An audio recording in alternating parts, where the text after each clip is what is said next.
ఒక అబ్బాయి పాస్ట్ గురించి ఎవరు పట్టించుకోరు, కానీ ఒక అమ్మాయి పాస్ట్ ఎందుకు ఫ్యూచర్ని డిసైడ్ చేస్తుంది? ఇంటి బాధ్యతలు ఇద్దరివైనా త్యాగాలు మాత్రం ఎందుకు ఆడదే చేయాలి? ఒక మగాడు ఇండిపెండెంట్ అయితే ప్రౌడ్గా మాట్లాడే ఈ సమాజం ఒక ఆడది ఇండిపెండెంట్ గురించి మాట్లాడితేనే యాటిట్యూడ్ అని ఎందుకు అంటుంది? పుట్టినప్పుడు ఇద్దరు సమానమే కదా, కానీ పెరిగే కొద్దీ ఎందుకు రూల్స్ మారిపోతాయి?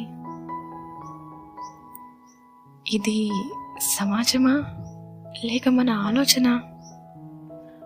కొన్ని ప్రశ్నలు సమాధానం కోసం కాదు, మన ఆలోచనలు మార్చడానికి ఉంటాయి. ఒకరి రూల్స్ మరొకరికి రిస్ట్రిక్షన్స్గా మారుతున్నాయి అంటే నా నుండి వచ్చే నెక్స్ట్ జనరేషన్స్కి ఈ క్వశ్చన్స్ వాళ్ళ మైండ్లోకి రాకుండా పెంచే బాధ్యత నాది.